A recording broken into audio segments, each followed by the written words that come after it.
Hey, it's Eli, aka Crash Lopez.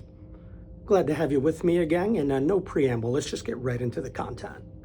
So the 8th chapter of the Gospel of John carries an incredible amount of tension, beginning with the woman caught in adultery and continuing on through when Jesus is pressed on claims he makes about himself. And so he's speaking in the temple courts. He's finding a captive audience. And this is a threat to those in the community with influence, especially religious teachers who used practical theology as a means of social capital. And so in the middle of this teaching, these religious teachers bring forth a woman who was caught in adultery. The Bible doesn't say where they found her, if she was caught mid-act, or if she had been held for any lengthy period of time. Her presumably private sin is made a public spectacle, put on the stage for all decent people to gawk at. Her personhood is stripped as she becomes nothing more than a pawn on a chessboard, being pushed forward to discredit Jesus. These religious teachers had zero interest in her well-being or any actual justice. The only goal was to discredit Jesus. They have no concern for her. The question is asked, can we use her to tear this man down? And if the answer is yes, then the cost of her life is acceptable. So if she's killed, if she's beaten, if she's thrown away, if she's publicly humiliated, if she's outcast, it doesn't really matter. And so they throw out the challenge. She deserves what is about to happen to her. And the challenge is direct. What do you say? So Jesus, holding his mission in one hand and wisdom in the other, refuses to provide an answer to that challenge. He rejects what is quote unquote right in the legal sense, and instead challenges these men to look inward. Let he who is without sin cast the first stone. He doesn't say let he who has been faithful to his wife. He pushes perfection. He basically disqualifies all parties save himself from being justified in carrying out her legal sentence. And realize what we're not saying that he's doing. We're not saying that Jesus is pushing for a society without laws or outright nihilism. Rather, in keeping with the theme of the kingdom of God being for all people, he pursues an outcome that is redemptive for the one who is guilty. And it's not metaphorical, it's not abstract. Her death sentence in actuality is thrown out.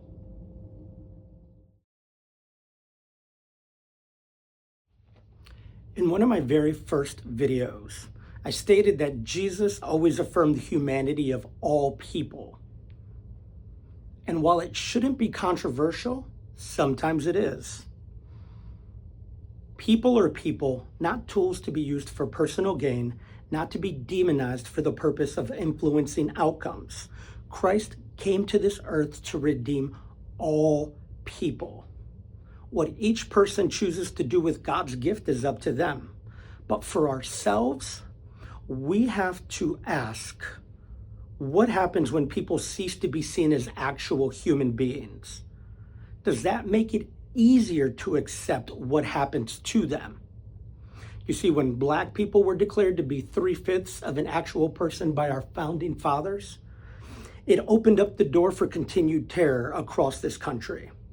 Lynchings, families being separated when children were sold to other plantations, and all the other horrors that came with our brand of American slavery.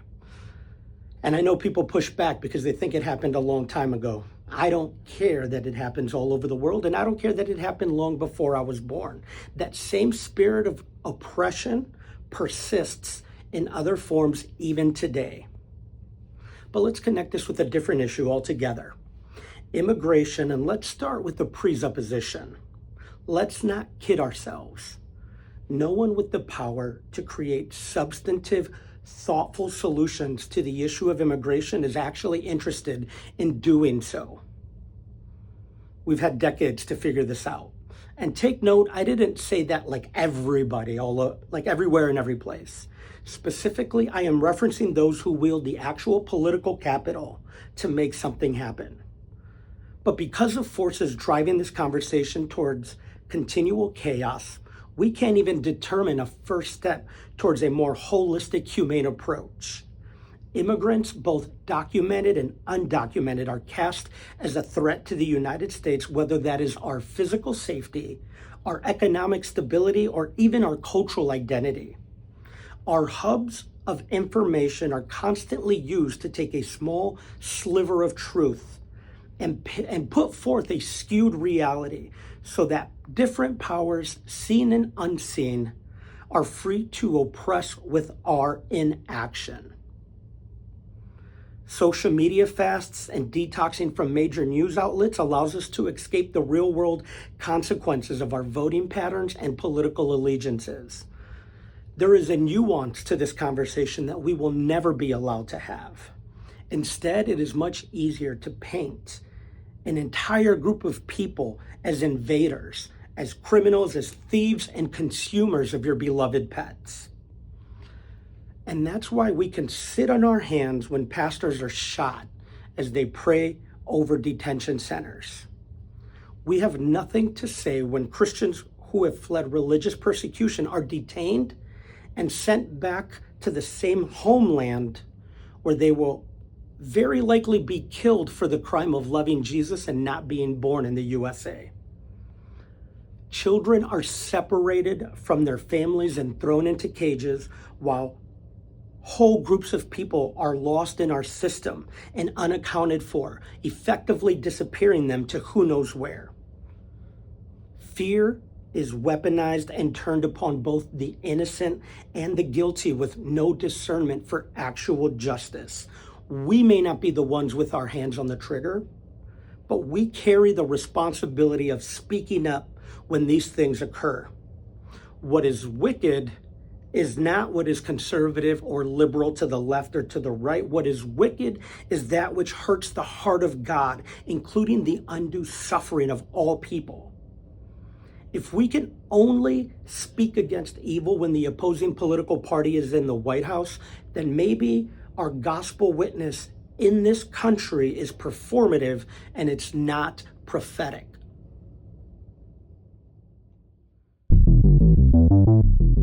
So what do? We need to step away from the associations that so easily entangle us and speak up for a value system that considers people as people first, for whom Christ laid down his life.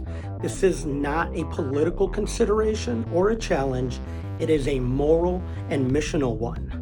Much like Matthew and Simon, we must allow the gospel to shift our focus, not on an earthly empire, but the eternal kingdom of God. We must come to grips with the truth that on the whole, we have not influenced the entities that govern us so much as the other way around. In his first epistle, John lamented over the existence of those who would wear the cloak of Christianity and use it to lead others astray.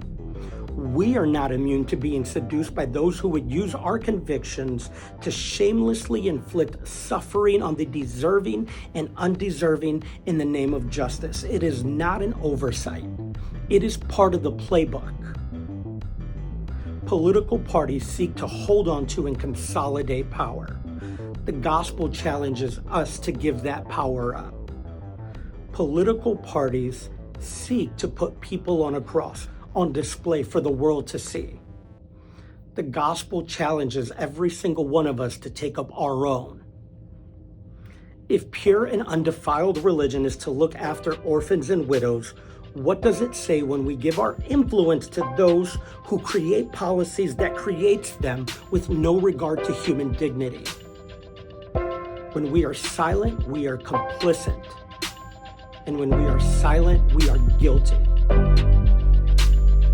I may not have the margin to fight every battle in this world, but I do have to take stock of every battle being waged and determine if what I see lines up with what God would have his people do on this earth. Justice, its definition, its pursuit, and its application is something too easily clouded by humanity.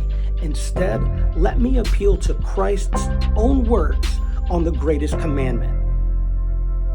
Love God and love others. The power of the gospel does not appeal to what we consider to be practical. Christ challenges every single one of us to look at people not for their legal value, but for their spiritual value. Someone who he considers worth laying down his life. In this way, our lives align more closely with the mission that we have been given, bringing the love of God into every space in which we set our feet. So, what do? Speak the kingdom to citizens, residents, and the undocumented alike. Speak the kingdom to those who consider themselves good people, those who are bound to addictions, both physical and spiritual, and those who wander without purpose. And finally, speak the kingdom to yourself, to your families, to those outside your circles, and to those who govern over us. Thank you.